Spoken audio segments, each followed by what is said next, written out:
안녕하세요. 김유겁의 경제부동산입니다. 더 좋은 방송을 하도록 구독, 좋아요, 댓글 알림 부탁드립니다. 태형 상장 폐지, SBS 매각, GLK건설사 줄도산 터졌다. 태형건설이 워크아웃, 주식 정지에 이어 상장 폐지 사유라는 최악의 상황으로 치닫고 있습니다. 건설사를 살리기 위해서 SBS 매각 등 총력전 태세인데 벌써부터 G건설사, L건설사, K건설사가 부도설에 휩싸인 상황입니다. 단순히 건설사의 문제가 아니라 은행과 가계에 영향을 주어서 금융위기로 번질 수 있기 때문에 바짝 신경을 써야 합니다. 지금 부동산이 요동을 치고 있습니다. 앞으로 어떻게 될까요? 유료 상담은 010-2616-6276 제가 직접 매수 타이밍과 입지를 추천해드립니다. 지금 바로 전화 주십시오. 태형 상장 폐지, SBS 매각, GLK 건설사 줄줄이 터졌다. 여기 보면 정말 건설사들도 많네요. 이 태형으로 인해서 이제 줄줄이 사탕 엮일 수도 있습니다. 이 폭탄이 과연 이제 12시 몇 분 안 남았는데 터질까요? 먼저 태형건설 상장 폐지, 아주 이거 중요한 소식이에요. 워크아웃 태형건설 회계감사 의견 거절. 회계감사에서 의견 거절되면 이게 상장 폐지의 사유가 돼요. 완전히 폐지되었고 사라졌다는 게 아니라 거의 지금 심정지 상황이나 다름없어요. 상장 폐지 사유, 삼성회계법인 계속 기업 존속 여부가 지금 불확실하다. 재무제표 외부 감사를 했는데 의견 거절해버렸어요. 자, 역시 상장 폐지의 사유가 되기 때문에 상당히 지금 위험합니다. 자, 주식 매매 거래 금지. 그러다가 상장 폐지 지금 사유가 발생했죠. 그러면 최종 결과는 어떻게 될까요? 다시 상장 살아날까요? 아니면 그대로 도산돼 버릴까요? 자, 금리 인상 갈등 폭발. 바로 이것도 문제입니다. 자, 은행권들도 조금 문제긴 해요. 보세요. 정상사업장이 있어요. CP4가 자 8월 공사 마무리를 하는데 3,700억 이 금액에 대해서 8.5% 금리를 제한했습니다. 아주 도둑심보 아니나요? 보세요. 기존 대출금리 연 3에서 5%인데 돈이 없는 거 알고 그냥 빌려줄 테니까 이만큼 내라 이거예요. 2배를 금리를 올려버렸어요. 과연 태형이 이걸 감당할 수 있을까요? 반포사업장, 알짜배기, 도시정생활주택, 오피 이게 지금 중단된 상황이에요. 지금 태형건설사가 워크아웃 이후에 기대치에 지금 못 미치고 있습니다. 본인들은 전혀 문제없다라고 하는데 객관적으로 평가해주는 사람들이 안 그렇다는데 어떻게 하겠어요? 심지어는 SBS 매각설이 지금 탄력을 받고 있어요. 총 부채 5.8조나 되고요. 충당 부채 1.3조. 지금 자본 잠식이 심각합니다. 태형건설은 매일매일 자본이 잠식되고 있어요. SBS 주식 매각 속도, 이게 상장 폐지와 대출 금리 이런 문제들 때문에 빨라질 수 있습니다. 자, 에코피트 매각, 자구책 일환으로 에코피트를 지금 이것도 계열사인데 매각을 했죠. 매각 지금 진행 중입니다. 자, 태형건설 최대 위기, 워크아웃 태형건설 자본잠식 주식거래 정지. 얼마 전에 제가 이 얘기를 했었어요. 지금 태형건설이 어음부도가 났죠. 11월 발행. 이게 형식적이라고는 했지만 금액이 적어서 형식적이라고 했는데 사실 지금 부도 쪽을 향해서 지금 달려가고 있는 거 아니냐. 기업어음 상거래 채권이 아니라 최종 부도가 아니다. 부도위기 여전, 주가 폭락, 거래 정지, PF 진동. 지금 거래 정지만 된 것 봐도요, 보통은 거래 정지까지 잘 안 가거든요. 그리고 주가는 또 지금 완전 바닥이죠. 어마어마하게 떨어진 상태고, 만약 얘 거래 정지 안 시키면 계속 떨어질 거예요. 주식 거래 정지, 자본 잠식 상태, 자본 5.2조, 부채 5.8조, 더 많아요. 지금 부채가. 유가증권시장 공시 규정에 따라 매매가 지금 정지됐고요. 상장 폐지 여부와 외부 감사. 지금 이거 진행하고 있는데 1차적으로 상장 폐지가 지금 나온 상황이잖아요. 자, 이의 신청 계속 하겠죠, 이제. PF 사업장 처리 진통, PF 사업장 60여 곳 절반 처리 계획, 이것도 제출을 제대로 못하고 있어요. 어디를 정리할 것이며 이걸 정리함으로써 어떤 현상이 벌어질 것인가 워낙 많으니까. 산업은행 미제출 사업장 4월 11일까지 빨리빨리 제출하라고 독려하고 있고, 은행권 4천억 플러스 골프장 매각 해서 1,400억을 마련할 생각이죠.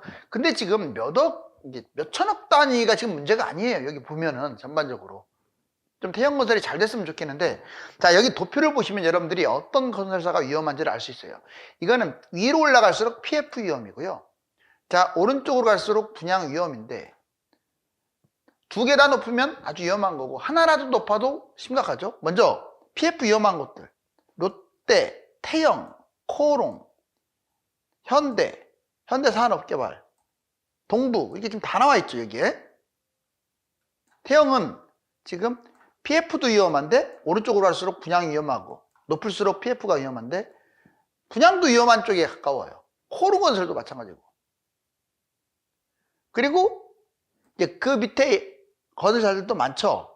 바로 얘들도 그렇게 안심할 단계는 아니에요. 일단 자, 태형, 코오롱, 롯데, 현대산업, 동부, 이런 곳들은 좀 신경을 좀 써야 합니다. 신세계건설도 그렇고요. 이제 부동산 PF 줄도산 위험한 곳, 지금 이제 노골적으로 말씀을 드린다면 하나증권 PF 문제 태형건설로 안 끝난다라고 이제 말을 하고 있죠. 자, 코오롱 모발 채무가 아주 심각해요. 아마 부동산 PF 줄도산, 뭐 무조건 도산이 된다라기보다 위험성이 높다 이거죠. 6천억 PF 우발 채무, 현금 2천억, 자본 대비 부실 워낙 크죠. 시공평가 19인데 지금 부채 비율이 289%, 점점 악화. 원자재 가격 상승으로 실적도 부진하고 개선도 지금 불투명해요. 롯데건설 자본 대비 PF 121%, 8.2조, 우발 채무 24조, 당당히 1위에 1위, 부채 총액 12조 5천, 와, 13.8%나 증가해가지고 지금 2위입니다. 영업적자 1조 4,618억, 미착공 PF 3.2조. 지금 롯데건설이 지금 아무리 돈을 갖다 몇천억 단위로 빌린다고 하더라도 여기 보면 조 단위 아닙니까? 지금 얼마나 심각한 줄 알겠죠. 지금 그래서 4월 위기설이 나오는 게 총선까지 부도 내지 마라, 막고 있는데, 자, 총선 끝나면 뻥 하고 터진다. 바로 이것 때문에 4월 부도설이 지금 위기설이 많이 나오는 거예요. GS건설 PF 우발채무 4.9조, 자기자본 4.5조, 70%나 지금.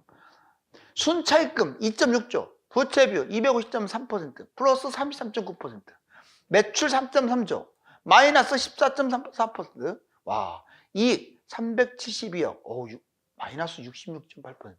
지금 매출도 14% 줄어들었고, 이익도 66%나 줄어들었어요. 이제 적자입니다, 적자. 서울 아파트 이제 하락장 가격 변동률을 한번 이렇게 별표를 치고 보자고요. 이게 0입니다. 제가 노란 것 쭉 그어볼게요. 전반적으로 이렇게 하락폭보다 상승 때 하락폭이 크죠. 다만 2021년 이건 조금 짚고 넘어갈게요. 승부 조작도 아니고, 자, 통계 조작을 했기 때문에 한 이 정도 올라갔다고 보시면 돼요. 이렇게. 제 말이 맞아요. 거의 이때 91년 뭐 옛날 올라갔듯이 상당히 많이 뛰었습니다. 이 정도. 근데 이거에 거의 한참 낮게 지금 올라간 것으로 되어 있죠. 여튼, 자, 하락장만 보겠습니다. 먼저 91년에 일본 완전히 붕괴됐죠. 잃어버린 40년. 자, 일본발 문제하고 일기 신도시의 그 엄청난 물량 폭탄이 합쳐져 가지고 이렇게 됐어요. 신도시만 생각하면 안 돼요. 신도시가 있으면 더 많은 숫자의 택지지구가 있어요. 뭐 신도시 해봤자 몇 개나 두겠어요? 뭐 5개. 택지지구는 40개. 자, 그 다음에 이때 좀 빠졌고, IMF 때 많이 빠졌네요. 그죠? 마이너스 14.60%. 이게 98년 회복을 하고 있죠. 그러다가 세 번째 폭락이 이거예요. 자, 원래는 미국발 금융위기 때 2007년, 8년에 좀 떨어졌다 회복했는데 그게 본격화가 아니라 한 6, 7년 지난 2012년이 바닥인 거예요. 마이너스 4.48. 상당히 많이 빠졌는데 미국발 금융위기에다가 왜 더 떨어졌냐. 이기 신도시 때문에 떨어진 거예요. 이 물량 때문에. 앞에서도 일본발 위기의 1기 신도시. 이번에는 미국발 위기의 2기 신도시. 그러다가 21년에 엄청나게 뛰었고 이 바닥 보세요. 이제 지금 전체적으로 전문가들이 예상하기에 쭉 내려갔다 좀 반등하는 척 하다가 결국은 계속 폭락 밑에서 놀다가 25년에나 올라갈 것이다. 이렇게. 왜? 모양이 다 비슷하니까. 결국 25년 내년에나 돼야 집값은 뛴다. 이렇게 지금. 왜? 코로나로 인해서 지금 심각하게 이 금리 인상 후유증으로 떨어졌고, 그 다음에 3기 신도시의 물량 폭탄이 더해졌다. 25년에 올라갈지, 자, 지금부터 뛸지는 좀 상황을 봐야 돼요. 여기 보시면 부동산 상승과 하락의 핵심 근거를 3가지씩 들어줄게요. 왜 떨어져요? 왜 올라가요? 이게 중요한 게 아니라 근거가 중요한 거예요. 여러분들은 어떻게 생각합니까? 일단 부동산 전망에 있어서 자, 중요한 게 6가지가 있어요. 먼저 기준금리가 있고요. 위험자산은 뭐냐면 주식, 부동산, 가상화폐, 이게 뛰느냐 안 뛰느냐. 3번째, 해외 집값, 특히 해외 집값, 미국, 캐나다, 호주 이런데 연동을 하니까. 4번째, 정부정책 중요합니다. 정부정책. 5번째, 가계대출 아주 중요하죠. 가계대출. 이게 어떻게 될 것이냐. 마지막으로 우리 심리 문제. 지금 부동산 주요 심리 어떻냐. 자, 떨어진다라고 주장하는 분들, 올라간다고 주장하는 분들을 3가지씩 한번 뽑아봤어요. 올라간다. 무슨 얘기하느냐. 기준금리가 지금 인하됐다. 당연히 24년 3회 인하하니까 집값이 이제 서서히 올라가고 발동을 걸고 이미 올라가고 있다. 금리 인하하는데 뭔 집값이 떨어지냐 이거예요. 2번째, 정부가 지금 집값 못 띄워서 안 달랐다. 부양책. 맞는 말 같아요. 자, 경제 살리기 위해서 또는 집값 폭락이 이어지게 되면 뭐 경제 불안 요소가 생기기 때문에 그런 요인도 있지만 아무튼 부양책 쓰고 있어요. 정부는 부동산 편입니다. 자, 그 다음에 위험자산 상승. 지금 부동산이라든가 주식 얘들이 뛰고 암호화폐까지 뛰어버리면요. 그러니까 주식 암호화폐가 지금 뛰고 있잖아요. 이거는 경제 회복 또는 위험자산 상승. 연동을 하는 게 후행으로 부동산이에요. 당연히 뛰겠죠. 자, 이 3가지가 핵심이다. 그러니 뛸 수밖에 없는 거 아니냐. 무슨 얘기하느냐. 하락. 자, 지금 고금리가 지금 지속되고 있다. 3% 물가, 금리 동결. 지금 누가 금리 인하를 꺼내느냐. 지금 1년 전하고 물가가 똑같은데. 그리고 금리 인하가 한두 번 해갖고 무슨 의미가 있느냐. 예전 상황으로 돌아가야 집값은 뛴다. 2번째, 가계대출 제한. 이거 어쩔 거냐. 정부는 가계대출을 해주고 싶어도 못한다. 왜? 지금 가계부채가 세계 뭐 1위네 2위네. 그렇기 때문에 대출 부양이 불가능한 상황에서는 집값이 뛰는데 한계가 있고 오히려 떨어질 수 있다. 3번째, 지금 매수 심리가 좋냐? 한번 너희들이 따져봐라. 자, 지금 집값 거품이 많다는 건 누구나 인정하고 있고, 지금 집 살 능력 있는 사람이 몇 명이나 되느냐? 지표, 지금 매주 지표 나오고 매달 지표 나오는데 좋냐 지금? 자, 정말 이쪽 들으면 이쪽 얘기가 맞는 것 같고 이쪽 들으면 이쪽 얘기가 맞는 것 같은데, 자, 한번 지켜보자고요. 자, 금감원 퇴출 강화, 부실 PF 재부류, 좀비 사업장 퇴출시킨다. 정부는 한 발 더 앞서고 있어요. 왜? 이제 자구책 구조조정을 하지 않으면 퇴출한다. 건설사, 은행 얼마든지 퇴출시키겠다. PF 관련 좀비 건설사 사업장 퇴출. 그동안에 한계 기업 봐주는데 정부도 돈이 없거든요. 이제 퇴출시켜버릴 것 같아요. 자, PF 사업장, 사업 재분류, 은행 건설사 퇴출. 뭐 은행 같은 경우는 통으로 퇴출을 한다기보다도 지점을 퇴출하겠죠. 건설사 퇴출. 이 부분 이어질 수도 있습니다. 다만 이게 너무 파급 효과가 클 것 같으면 이제 조절해서 퇴출시키겠죠. 상호금융, 농협, 신협, 수협, PF 문제가 심각한데 지점별로 문제가 될 수가 있습니다. 자, 상장사 퇴출, 주주 환원 등 기준 미달, 상장사 적극적으로 퇴출에 이제 앞장서겠다고 했습니다. 그렇죠? 상장사 쳐놓고 지금 도저히 거리가 안 되는데 버티고 있는 회사들 많아요. 오랜 기간 성장 저조, 장기간 지금 문제가 됐거나 재무지표 불량, 자, 이런 회사들이, 이런 상장사들이 타깃이에요. 기업들 특정 지표 충족하지 않으면 퇴출하겠다. 자, 홍콩 ELS 100% 보장, 이 얘기도 지금 계속 나왔죠. 그 다음에 무주택자가 반드시 알아야 할 5가지 사항이 있습니다. 무주택자들이 어떤 걸 중요시 여기느냐. 자, 어차피 이 5가지 중심으로 여러분들은 부동산을 판단해야 돼요. 서울 잊지 마세요. 항상 서울을 까먹으면 안 돼요. 이제 지방 살아도 서울이라는 단어를 잊으면 안 돼요. 내가 집을 샀는데 집값이 떨어지거나 못 올라간다. 그때는 실거주인데 어때요? 제가 다 상담해 보면요, 실거주인데요 어때요는 무슨 어때요예요. 다른 것은 많이 뛰고 내 거 못 뛰고 떨어져 버리면 정말 죽고 싶을 정도로 힘들어 하던데, 부동산은요 아무리 실거주를 한다 하더라도 내 것이 다른 사람들 것보다 평균치는 따라가 줘야 돼요. 그러려면 서울. 그렇다고 뭐 서울을 할 수도 없는데 서울만 강조할 필요는 없어요. 상급지, 경기도에서도 얼마든지 서울만큼 뛸 곳들이 있고 지방에서도 상급지가 있습니다. 이렇게 이쪽에 금매를 잡으세요. 두 번째, 서울 3기 신도시. 이제 경기도에서는 3기 신도시만 얘기했어요. 제가 인천도 그렇고. 분양은 아무거나 받으면 안 돼요. 자, 서울은 전체 3기 신도시 분양. 다만 세대수를 좀 보고. 자, 그 다음에 재개발, 여러분들 들어보셨죠? 재개발은 경기 인천은 핵심 지역만 해야 돼요. 그리고 웬만하면 서울 중심으로, 땅이 좁으니까. 이번에는 GTX는 수도권 전체. GTX 있으면 장기적으로 다 좋습니다. 그 다음 투자냐 실거주냐, 분명히 말씀을 드리지만 투자 우선으로 가세요. 이 5가지를 꼭 기억하셔야 합니다.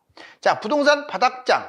이제 바닥장이 다가온다면 여러분들은 이렇게 준비해야 돼요. 자, 매매, 분양, 추가, 이거 하게 되면 그동안에 과거야 뭐 이렇든 어떻든 간에 여러분들도 얼마든지 회복을 하거나 남들 이상으로 차익을 거둘 수가 있어요. 먼저 매매 조건, 집값이 폭락할 때, 그리고 실거주가 폐지될 때. 지금 폐지된 거 맞아요. 그 다음에 최소 금액, 너무 돈 많이 투자한다고 해서 좋은 건 아니에요. 두 번째 방법, 폭락 무주택자 갭 투자 또는 1주택으로 갈아타는 것도 있죠. 1주택자들은, 무주택자들은 뭐 전세 끼고 투자.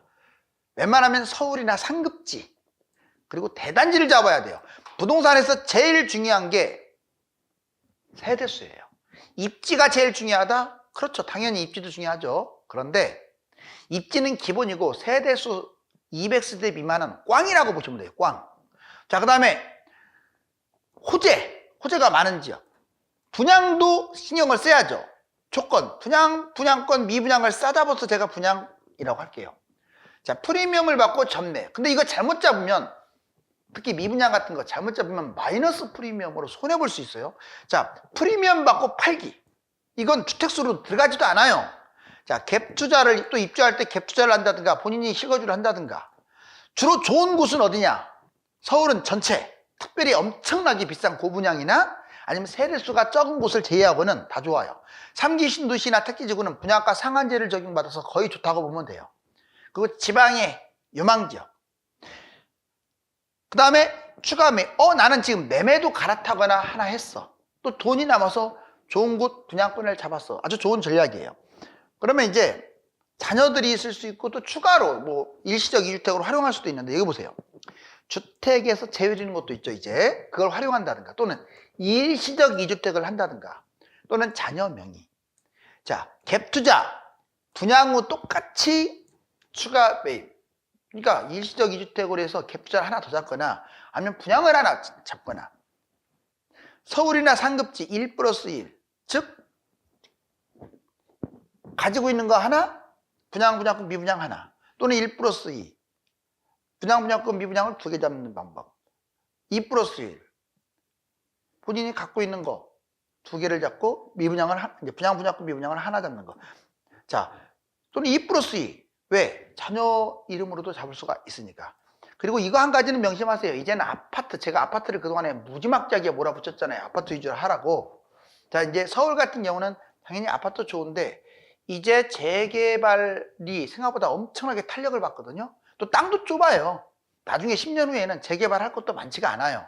그래서 선점하는 측면에서 또 2억이 넘어가잖아요. 아파트는 1억밖에 없다 하시는 분들, 이런 분들은 이제 추진 또는 뭐 조합 설립 뭐 이런 단계 좀 괜찮은, 전망 괜찮은, 여기서 조건이 있어요.